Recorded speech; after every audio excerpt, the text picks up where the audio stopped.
السلام عليكم ورحمة الله وبركاته. الحمد لله رب العالمين، والصلاة والسلام على أشرف الأنبياء والمرسلين وعلى آله وصحبه ومن تبعهم بإحسان إلى يوم الدين. سبحانك لا علم لنا إلا ما علمتنا إنك أنت العليم الحكيم.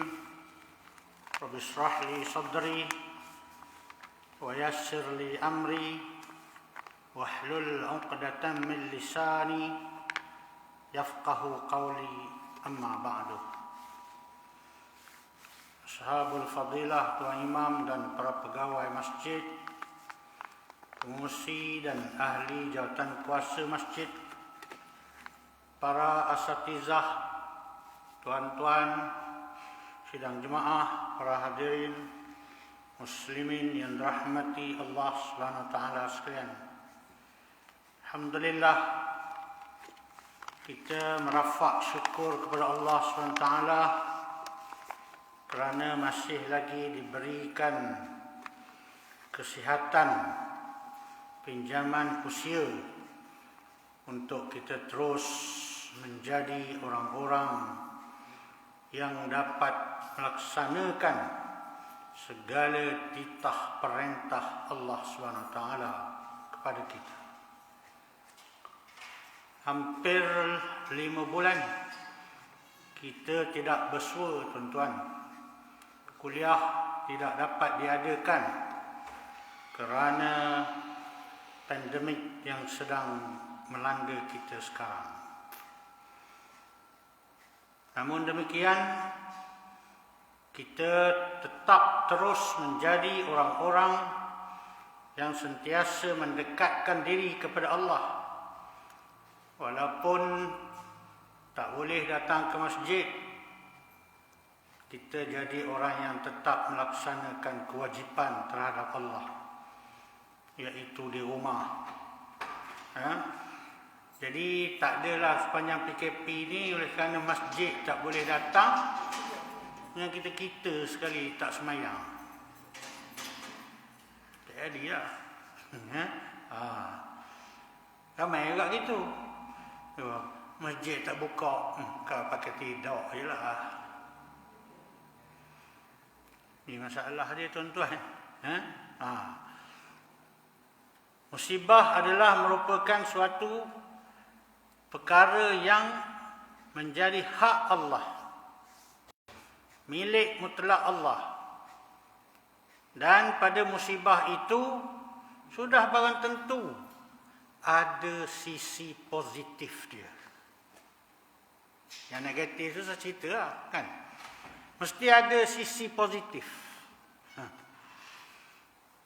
Tuan-tuan, kita sekarang berada di ujung bulan Safar. Hari ni hari Rabu ke akhir bulan Safar. 29 Safar hari ni. Dulu-dulu kalau Rabu ke akhir bulan Safar ni, orang banyak buat benda karut-marut. Mandi sapa, anyut kertas daripada Sungai Pahang ni, dulu anyut tulis dulu benda hajat kan, anyut pilih dulu itu betul-betul macam orang di Sungai Ganges. Cuma kita tak ada 3 lain di atas dahi. Kalau ada, sah amalan dia dulu. Dulu bulan Safar dianggap sebagai bulan sial, bulan celaka, bulan musibah. Dah Covid. Bulan apa? Bulan Safar baru ni ya. Daripada bulan Safar 1442 dulu sampai Safar 1443 tak selesai lagi. Ini membuktikan bahawa kepercayaan bahawa bulan Safar hanya bulan sial tak betul. Mesti mesti diperbetulkan supaya jangan ada lagi orang beranggapan bahawa ini adalah bulan tak molek. Tak molek apa? Sama je. Serupa je. Bulan tu serupa je. Musibah Allah nak datang, dia tak kira bulan. Musibah Allah datang pada bila-bila yang Allah Ta'ala kehendaki. Dengan tujuan itu memberi sebahagian daripada peringatan kepada manusia. Jadi malam ni kita nak sama-sama memahamkan bahawa hikmah musibah. Hikmah musibah. Musibah mesti ada hikmah. Tak kira lah boh ke, kemarau ke, gunung berapi ke, topan ke, tak kira taun ke, sekarang ni COVID ke, hikmah mesti ada daripada musibah itu. Kalau manusia menerima musibah tanpa melihat hikmahnya, dia akan nyut. Dia akan lara. Dia akan lupa. Inilah juga yang sedang berlaku sekarang, tuan-tuan. Dalam suasana kita sekarang, masih lagi aktif. Virus ni aktif lagi. Hari ni 9,000 lebih hari ni. Pahang 600 lebih. Pahang ranking dia 600, 700, 800. 600, 700, 800. Sejak pada bulan 5 dulu. Tak turun lagi. Kalau bawah 500 tu, bolehlah. Yang kita selok pergi ke air leleh, jadah benda. Allahu Akbar. Orang tanah putih macam tak pernah pergi.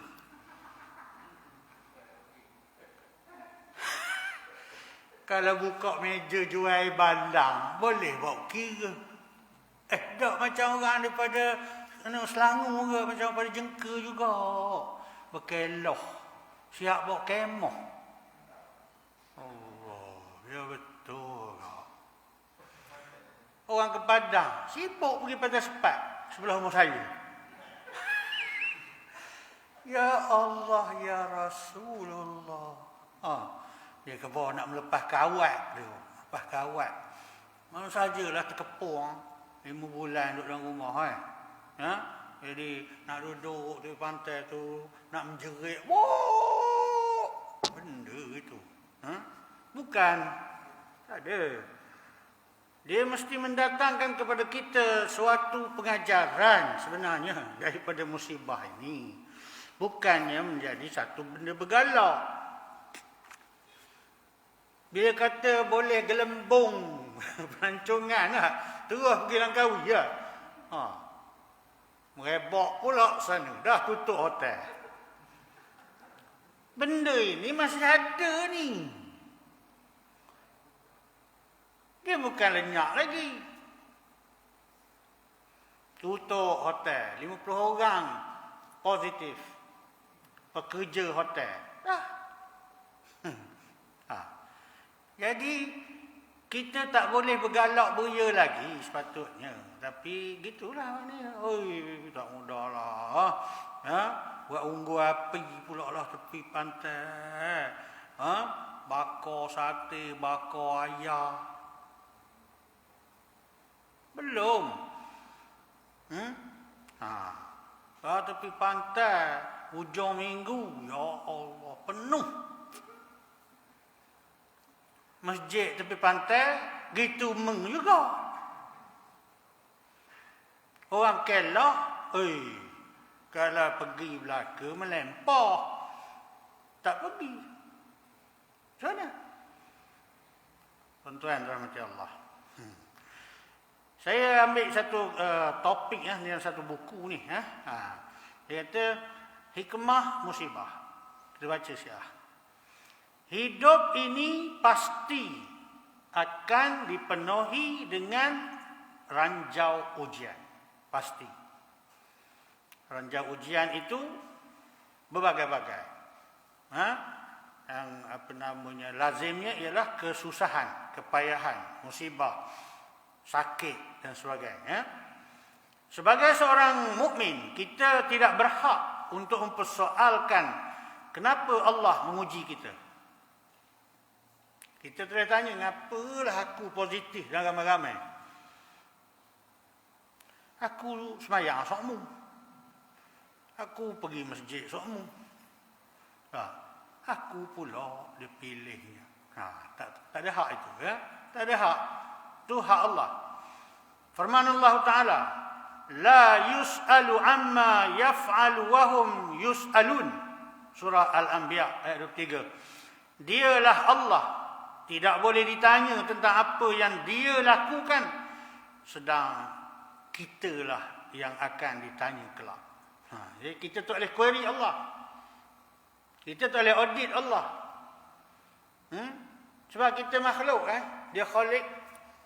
Segala-gala kita ni adalah bergantung kepada kudrat dia.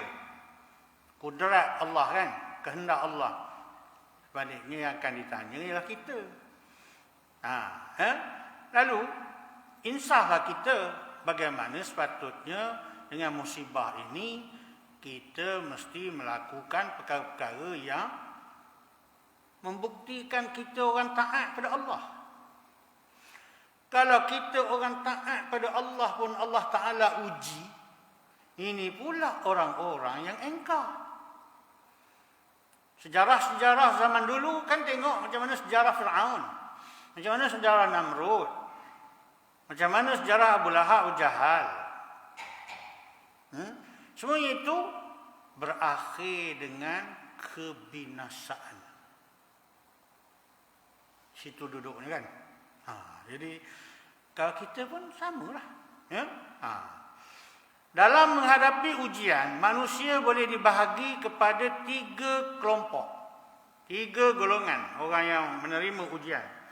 Pertama, golongan yang bersangka buruk kepada Allah. Mempersoalkan kenapa mereka diuji. Dan dia tidak yakin akan qada dan qadar Allah Subhanahu Wa Taala. Itu kata macam tadi ya. Kenapa aku pula? Saya tak pergi mana-mana. Tapi bila swab, saya positif. Anak saya yang kerja pergi mari, negatif pula. Ya? Mana ya? Macam mana saya pula yang tu? Itu tak ada lah. Tak payah tanya lah. Awak positif, maknanya pakai gelang, apa cerita? Pulang pada KKM lah. Kalau dia tengok perlu pergi ke masuk universiti, masuk UMP.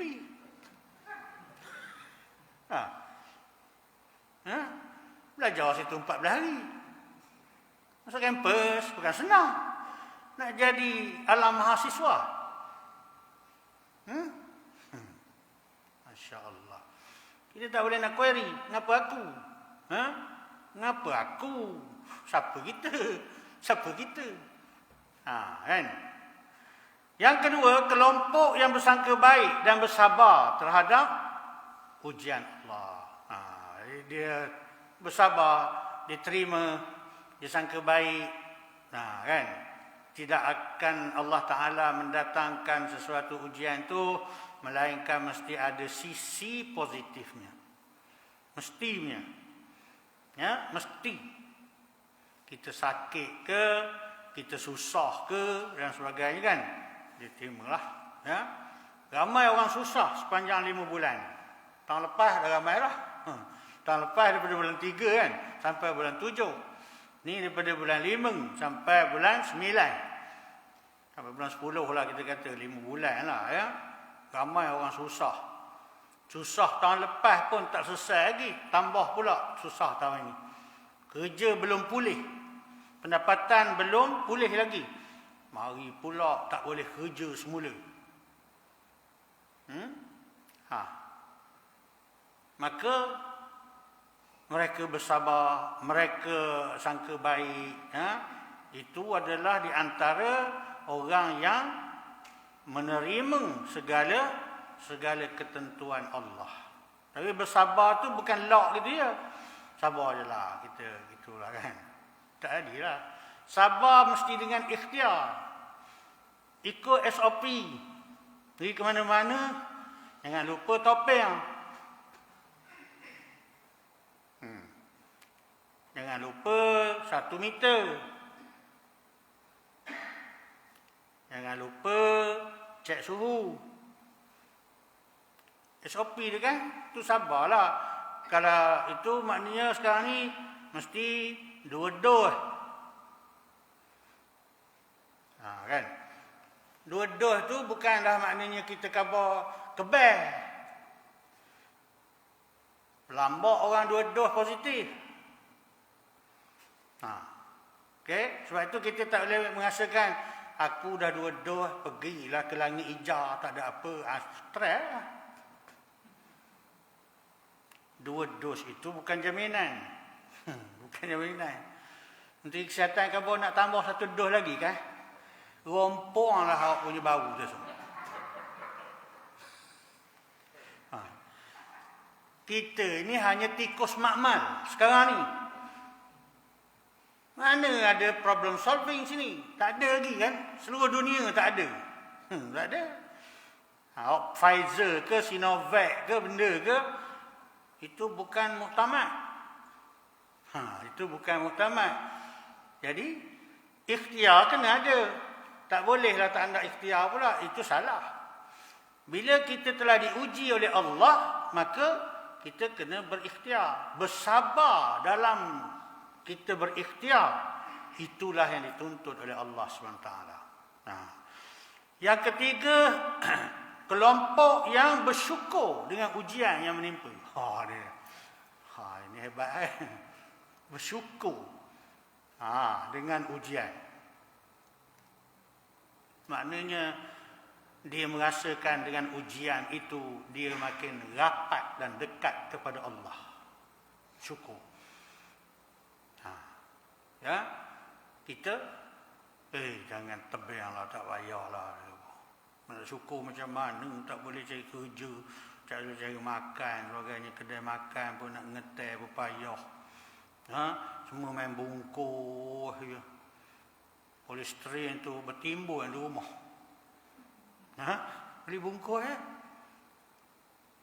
Kita kena bersyukur tuan-tuan, kerana dengan adanya musibah manusia ingat kepada Allah patutnya. Dengan ada musibah ini manusia ingat Allah. Ya ke? Orang yang ingatlah, orang tak ingat juga. Orang yang tak ingat. Walaupun dia positif. Masa ambulans datang ke rumah dia, ambil siap buat video. Doakanlah saya, mudah-mudahan selamat semua sekali. Taklah melarat, saya telah positif COVID sebagainya. Dan masuk UMP, Universiti. Di sana ramai, hampir 1,000 orang. UMP tu. Gambang dia luas, tempat dia besar. Okey. Dia ada siap lengkap belaka. Surau ada. Tempat rekreasi ada, riadah ada, semua ada. Daripada yang positif tu, semua positif itu. Kecuali petugas lah. Yang lain-lain tu positif lah. Tidak semua yang semayang, masalahnya orang Islam. Orang Islam tidak semua semayang. Padahalnya dia dah positif. Positif inilah menyebabkan boleh pergi ditidurkan. Kan? Ditidurkan tu mula asalnya positif. Orang negatif tidak benar. Dia tidur je lah, dia tidur sendirilah, tidak ditidurkan. Ditidurkan itu ialah tidur nerak. Tidur menerak. So, membantu sistem pernafasan dia tu. Daripada positiflah peratusan oksigen dalam badan boleh jatuh pada 40% saja daripada positif. Dia panggil payah nak menafas, minta sempur kan. Tapi tidak semua yang ada di situ semayang. Mereka di pusat kuarantin semayang rapat. Dia tak macam kita, semita-semita. Dia semayang macam kita dulu sebelum COVID. Sebab dia positif sama positif. Tak ada hal lah. Kita ni yang semita-semita ni takut berjangkit sebab kita negatif belaka. Tetapi tidak semua juga yang menunaikan ibadat. Inilah tuan-tuan dalam suasana dia diuji dengan satu musibah yang sampai sekarang tak ada ubat ni. Tak ada ubat masalah dia kan. Maka dia tidak juga rapat kepada Allah SWT. Sepatutnya dalam suasana ini semua masyarakat rapat kepada Allah. Masjid menjadi tempat di mana mereka selalu berada bagi merapatkan diri kepada Allah SWT. Tapi orang nak datang masjid kau bimbang. Kawal bimbang. Bimbang mana? Berjangkit. Pergi ke BS tak bimbang. Tunah manja tak bimbang. Pasal malam tak bimbang. Kerana kita rasa di situ selamat. Di masjid tak berapa selamat. Terpulang perawak lah. Itu terpulang lah. Terpulang lah. Tak ada apa. Masya Allah, tuan-tuan. Sekarang ni semain Jumaat dia dah had kan. 400 orang, 300 orang kan. Tengok kapasiti masjid kan. Ada masjid dia had dia 400 orang. Limit dia. Jemaah. Sampai sekarang tak penuh 400 orang. Tak penuh lagi. Taman di sekeliling masjid itu ada 4 taman. Satu taman 200 biji rumah. Dah 800. Dah 800. Maknanya kalau semualah datang melampaulah lebih pada 400 dah lah. Sepatutnya lah kan. Itu sipir kita lah. Tetapi tidak. Itu tidak berlaku, tuan-tuan rahmati Allah. Ada kalangan manusia, walaupun dalam suasana musibah, dia tetap terus lara. Leka, lalai. Tak?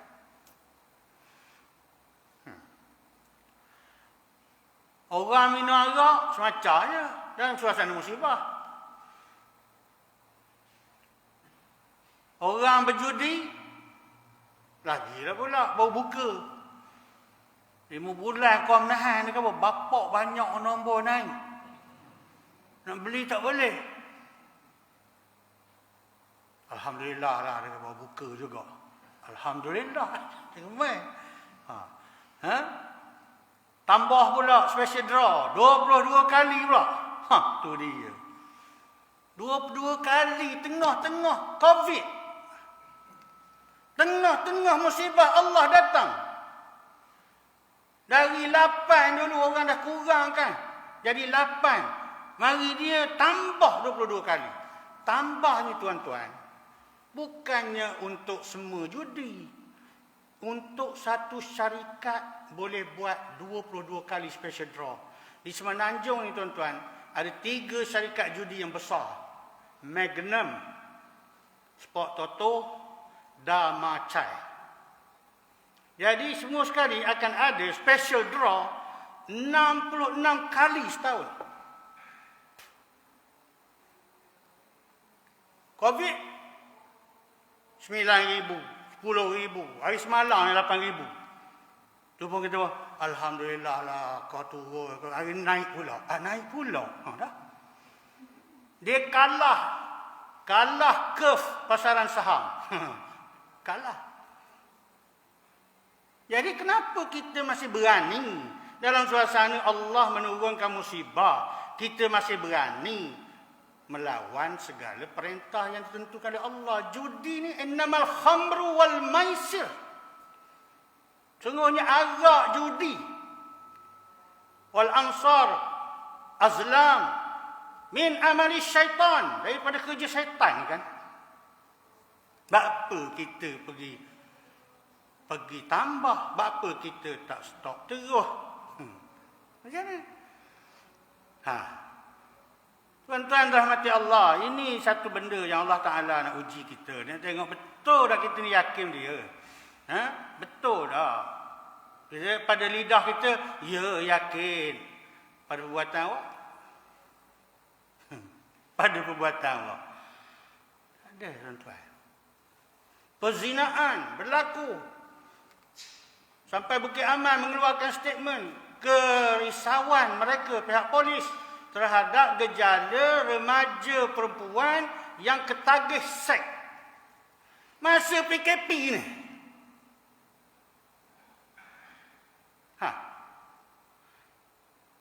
Ini sangat bahaya. Perjudian, perzinaan, arak, kereta lawan arus, berapa banyak berlaku mati orang sebagainya. Kita sedang diuji. Penagihan dadah yang tak berhenti-henti. Subhanallah. Berat tuan-tuan. Berat. Hari semalam saya ada orang telefon saya. Dia kata saya nak minta bantuan saya, Ustaz. Daripada mana? Dia cakap saya daripada Semambu. Dia cakap saya ni baru keluar jail, Ustaz. Pula.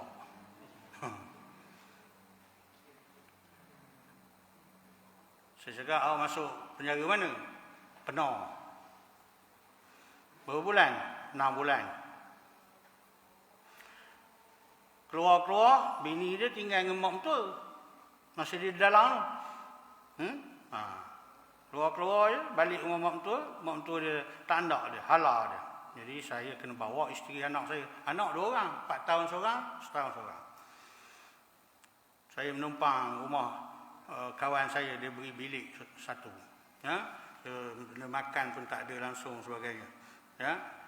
Saya kata kalau barang kita boleh tolong, kalau duit tak boleh tolong. Sebab kalau beri duit, dia khabar nak beli susu anak, keringlah anak tak merasa. Dia bedai ke dia. Kalau barang kita boleh tolong. Tak apa, ikut ustaz nak beri apa. Okey, entah. Beras 20 kilo, susu, gula 2 kilo, tepung 2 kilo, kopi okau. Beri lagi apa namanya, roti beri. Banyak barang makan beri je. Duit tak ada. Sebabnya biasa kalau kita beri duit, benda hak dia cakap nak beli tu. Kalau nak beli pamper, akhirnya anak dia tak beli ke pamper. Dia guna tu lain. Jadi tak jujur kan? Jadi kita beri yang dia nak lah. Inilah kita boleh tolong. Ya. Saya tanya dia, awak dalam penjara masa COVID ni macam mana? Dia kata, tiap hari orang masuk, Ustaz. Keluar lambat, masuk ramai. Kes jenayah banyak masa COVID ni. Kes jenayah banyak. Itu belum sebut perceraian. Ada data kan? Daripada bulan 3 2020 hingga bulan Jun 2021, kadar perceraian di Malaysia dicatatkan 76,000 kes perceraian. Daripada bulan 3 sampai bulan 6. Mana setahun 3 bulan. 76,000 perceraian. 10,000 non-Muslim. 66,000 orang Islam. Ini sepanjang panjang PKP. Jadi berantakan dan sebagainya. Menyebabkan kita sebenarnya tidak mengambil daripada musibah itu pengajaran. untuk merapatkan diri kita kepada Allah SWT. Wal'iyyazubillah. Ini sangat mendukacitakan kita lah tuan-tuan. Ya? Okey, seterusnya, sikap manusia mukmin yang diuji sungguh menakjubkan, sebagaimana sabda Nabi SAW dalam riwayat Muslim. Maksud dia, amat menakjubkan urusan seorang mukmin kerana setiap urusannya adalah baik dan itu tidak akan berlaku kepada seorang pun kecuali kepada seorang mukmin yang sempurna imannya. Jika dia mendapat sesuatu yang menggembirakan dia, dia bersyukur, maka itu adalah kebaikan baginya. Dan jika dia ditimpa kesusahan, dia bersabar, itu adalah kebaikan juga baginya. Dapat kebaikan, bersyukur. Ditimpa musibah, bersabar. Di sinilah letaknya nilai keimanan kita terhadap qada dan qadar Allah SWT. Ketentuan yang Allah telah tentukan kepada kita sejak azali. Bukan baru ni. Ini bukan baru. Kalau kita beriman pada itu, maknanya kita menjadi orang-orang yang sangat faham tentang kehendak Allah SWT. Sebenarnya terlalu banyak hikmah-hikmah yang tersirat di sebalik ujian yang tersurat. Antaranya satu, memantapkan pengabdian diri kita kepada Allah Ta'ala setelah sekian lama kita hidup menyembah dunia. Dia kata, Jadi kita bila diuji ni, kita makin dekat pada Allah, makin dekat, makin kuat beribadat, makin kuat bertaubat, makin kuat berdoa, makin kuat melakukan segala-gala yang diperintah oleh Allah. Semayangnya makin tak tinggal. Semayang ni lah patut dia. Tapi ramai yang tinggal macam saya kata tadi lah. Dalam satu hadis kursi, tuan-tuan, Allah SWT berfirman. Dia kata, aku kasih kepada orang yang mengutamakan amalan fardu. Allah kasih kepada dia. Setelah dia melakukan amalan fardu, dia tambah dengan amalan sunat. Lalu aku mencintai dia. Kalau buat amalan fardu, Allah Ta'ala kasih. Kalau tambah dengan amalan sunat, Allah cinta pada kita. Kata Allah, bila aku sudah cinta kepada hamba-Ku, maka pendengarannya adalah aku, penglihatannya adalah aku, tangannya adalah aku, kakinya adalah aku. Maknanya bukan Allah Ta'ala itu masuk dalam diri kita, jangan salah faham pula. Maksudnya bila Allah sudah cinta pada kita, Allah jaga pendengaran kita, tak dengar benda-benda tak molek. Allah jaga penglihatan kita, Allah jaga tangan kita, Allah jaga kaki kita.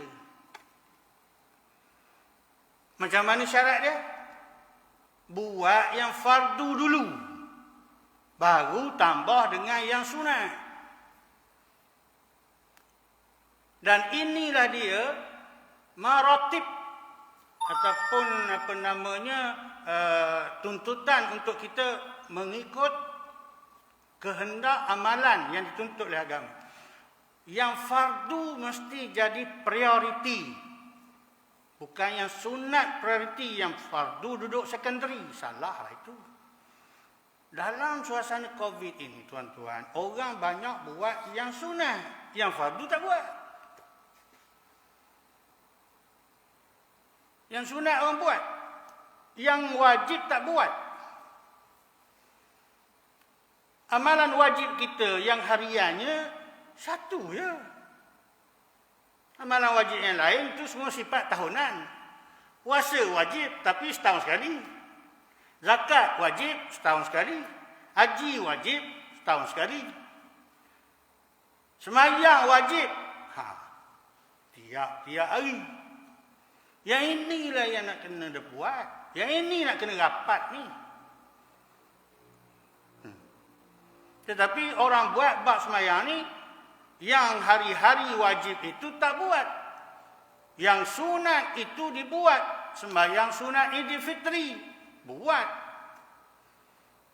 Kalau Idul Fitri kena hari Jumaat, sembahyang Jumaat tak buat dah. Pagi tadi, sembahyang sunat Idul Fitri ada.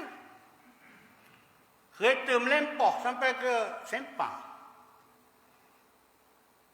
Sembahyang Jumaat tak ada dah. Kenapa? Ini dia masalahnya. Kita sebenarnya berbuat ibadat berdasarkan kita punya mood, kita punya pemikiran, walaupun itu bertentangan dengan perintah Allah. Ni, ya.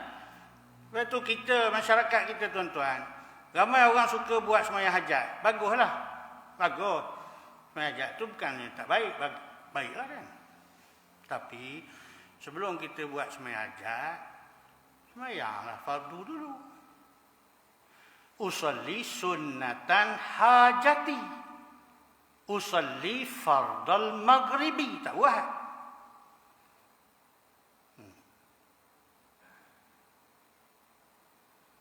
Sepanjang PKP ni tuan-tuan, rumah anak yatim saya beroperasi sebab kita dapat kebenaran. Kita tak terlibat dengan MITI, benda tak ada terlibat ya. Sebab kita rumah kebajikan berasrama. Dia memang JKN benar kan, dan kerajaan benar. Itu beroperasi. Kita bukan macam Mak Tafiz lah, maknanya dia tak boleh kan. Tiap-tiap hari, tiap-tiap malam, orang suruh buat sembahyang hajat. Sembahyang hajat sebab keluarga positif, mak dia ditidurkan. Ada seorang telefon, dia telefon Pak Zuhur, nak tolonglah Ustaz, tolong buat sembahyang hajat untuk mak saya sekarang ditidurkan di Hospital Afzan.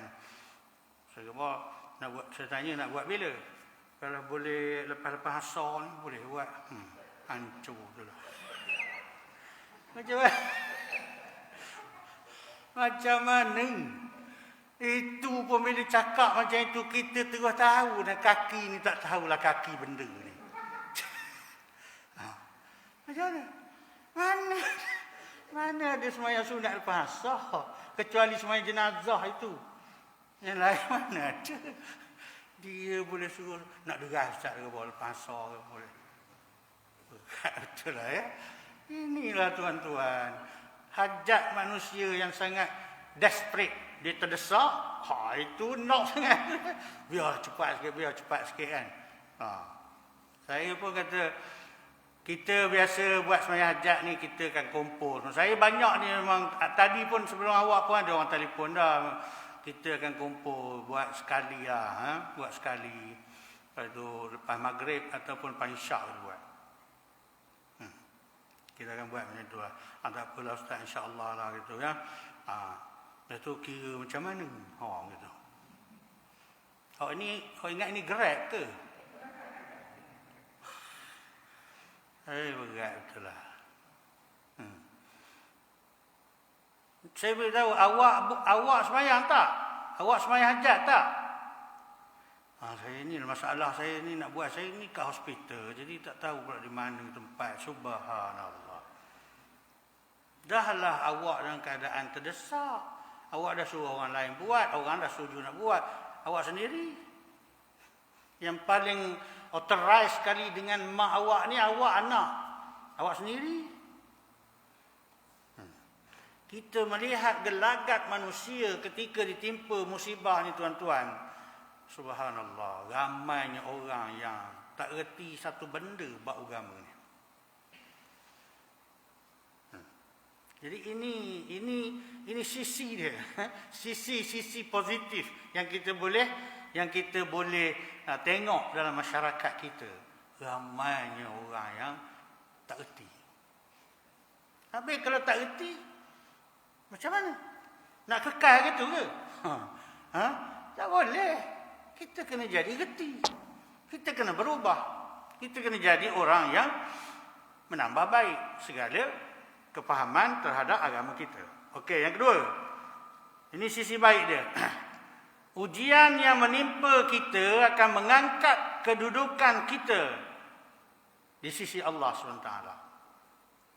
Itu orang yang contoh ditimpa kesakitan oleh Allah SWT, lalu dia bersabar, dia ingat kepada Allah, dia mohon doa kepada Allah, dia sebenarnya makin rapat dan makin dekat kepada Allah SWT. Tuan-tuan, bila kita sakit, otomatik kita akan sebut Allah. Aduh, ya Allah sakit Allah, ya Allah. Otomatik. Aduh itu adalah, tapi dia selang, aduh ya Allah. Cuba sihat. Ada kita nak kata Allah, sihat betul lah, sihatnya lah. Kalau kenyang jadi macam lepas ni sekarang. Allah kenyang, ada seketul tu. Wah, kenyangnya, melentiang-lentiang perut. Kenyang. Sakit ni dia automatik je. Self-generate. Allah. Orang yang tak pernah sebut Allah pun dah sakit, Allah. Semua. Jadi itu satu daripada bukti bahawa bila diuji oleh Allah, automatik kita akan ingat Allah. Bila sebut Allah tu, walaupun dalam keadaan kadang-kadang tak sedar, unconscious kan, tapi kita faham itulah zat yang kita harap untuk memberi kesembuhan bagi kita. Itu dia. Kalau kita dah faham itu, takkan kita nak ingat Allah pada masa kita uzur saja.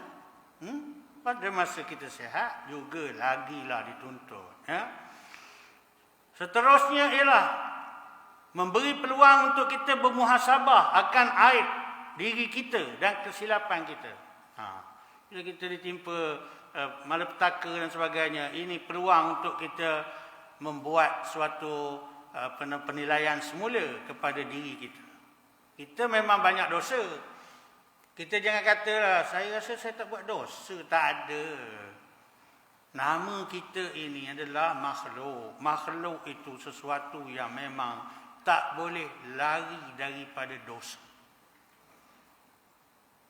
Tak boleh lari. Kan? Jadi, ingatlah macam-macam dosa kita dah buat. Kita mungkin hanya fikir sehari dua ni.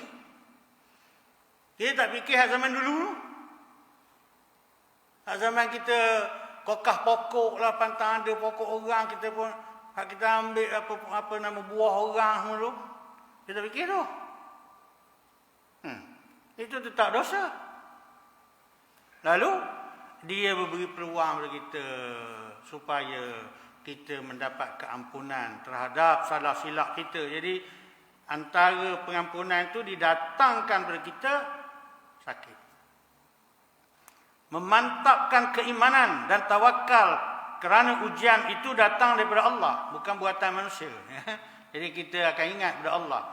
Bila kita ingat kepada Allah, insya-Allah dia akan menjadikan kita orang-orang yang mantap. Iman kita mantap, kemas. Kemudian dapat mengenal kawan yang benar dan kawan yang mementingkan maslahat diri sendiri. Bila kita sakit ni baru kita kenal siapa orang yang jadi rodong kita yang sebenar. Siapa rodong kita yang menempel kita dia. Bila kita dah uzur, dia tak menempel dah. Dia tempel orang lain pula. Rakan yang sebenar, dia akan terus bersama dengan kita, memberi, menziarah dan sebagainya. Kan? Covid di antaranya, kita boleh tengok orang-orang yang macam ini. Ya? Ramai orang yang kena kuarantin, dia kuarantin kat rumah kan. Dia tak boleh keluar 14 hari. Tak boleh keluar kan. Jadi, jiran-jiran mereka tolong masak, ada yang belikan, ada yang beri sarapan pagi, ada yang hantar makan tengah hari, ada yang hantar minum petang, ada yang hantar makan malam. Jiran-jiran. Itulah barulah kita tahu. Ada juga jiran-jiran tak cara pun ikut awak lah. Nunggu odong jauh daripada Tanjung Agah kena datang. tolong hantar makanan. Kadang-kadang orang ni hantar, orang ni hantar, orang ni hantar. Ada juga hak jenis pesel hantar, tak khabar, main sangkut je pada pagar. Akhirnya, cuka ada kucing, habis gitu. Sakit. Kononnya ikhlas. Malah nak khabar. Kalau khabar kan orang tahu, kawan hantar. Roti telur bawang. Oh, kita pun gecor juga. Roti telur bawang. Disangkut berpagar. Kita tengok pada dalam rumah, benda kucing suka tu. Dah tinggal separuh. Tak rasa kita. Khabar lah. Kalau khabar hilang ikhlas saya, Ustaz. Pula. Ini ahli supi tahap tinggi. Ramai orang style gitu. Khabar. Dia boleh keluar ambil. Dia keluar ambil tak apa. Dia tak jumpa kita. Awak dah sangkut tu. Awak hello lah dia. Dia ambil lah. Kalau gitu tak best lah. Dia tahu lah saya hantar. Kita ni tak Allah Ta'ala dia tahu. Akhirnya kucing tahu. Nyanyi pula lah Dapat pahala juga lah. Kucing makan tu dapat pahala. Tak ada masalah. Tapi itu kadang-kadang membazir lah. Ramai orang yang buat macam tu. Bagus. Jadi maknanya, barulah kita nampak bahawa kita ni semua prihatin. Tolong. Dia tak boleh nak keluar 14 hari. Jadi makan. Benda-benda sedia ada kan. Benda sedia ada pun stok tak berapa banyak lah kan. Jadinya, budak-budak kerjanya tak ada benda. Lepas tengok TV ke dapur. Lepas ke dapur depan TV. Mengemuk dalam rumah.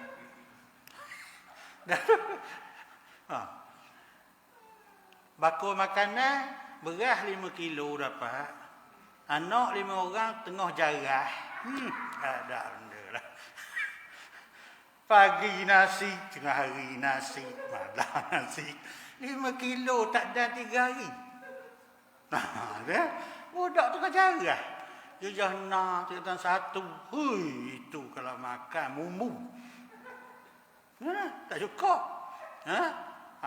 Sardin, kotak makanan dapat food bank beri, dapat setin sardin. Sekali goreng, sekali hadak je. Malangkara tak ada benda dah. Jadi walaupun demikian kita tengok masyarakat kita banyak yang simpati. Baguslah sesuailah dengan benda keluarga Malaysia dekat Bomai. Dia tak tahulah. Dia tak keluarga Malaysia. Jadi tuan-tuan. Dengan musibah kita boleh kenal siapa rodong yang sebenarnya. Siapa rodong yang tak percaya. Sekarang ni lagi senang. Katakan kawan kita tahu. Tengok Facebook dia bertunjuk gelang dia. 5 beranak, 5 tangan tu. Dia duduk mengeluh tu. Kita ni nak tolong dia kan. Mudah saja. Food Panda ada, Halo ada. Halo je ke dia. So dia beli. Lepas tu online je. Hantar rumah dia ni, beres. Gitulah Kita pun beritahu dia sekejap lagi Halo datang hantar makanan awak. Oh ya awak hantar pada Kuantan ke?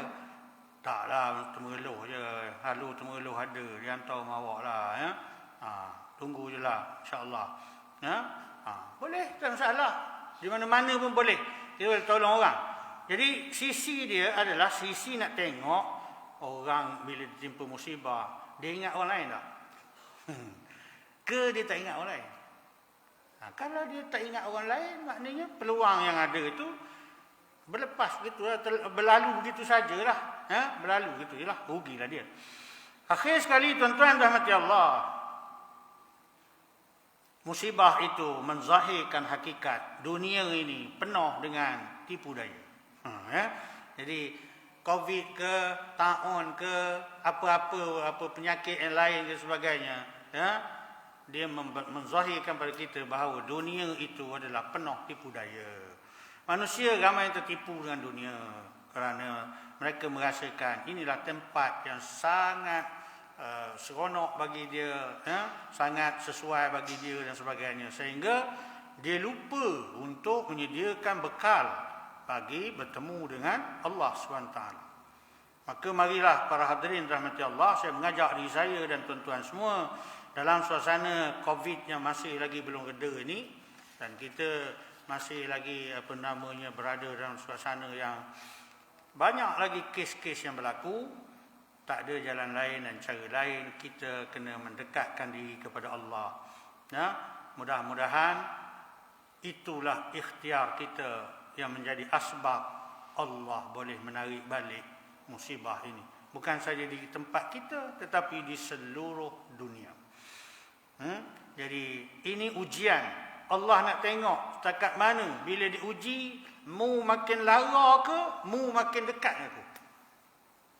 Dan sudah barang tentu kita nak buktikan bahawa kita nak makin dekat kepada Allah SWT. Okey? Sekadar itulah untuk malam ini. Moga-moga ada manfaatnya. Mudah-mudahan Allah SWT rahmati kita semua. Allah jauhkan kita daripada musibah yang melanda. Dan juga Allah terima segala kebaikan-kebaikan yang kita buat untuk bekalan kita ke sana, insya-Allah. Yang benar daripada Allah, salah silap teman saya minta ampunan maaf. Aku qauli hadza wa astaghfirullah li wa lakum. Wassalamualaikum warahmatullahi wabarakatuh.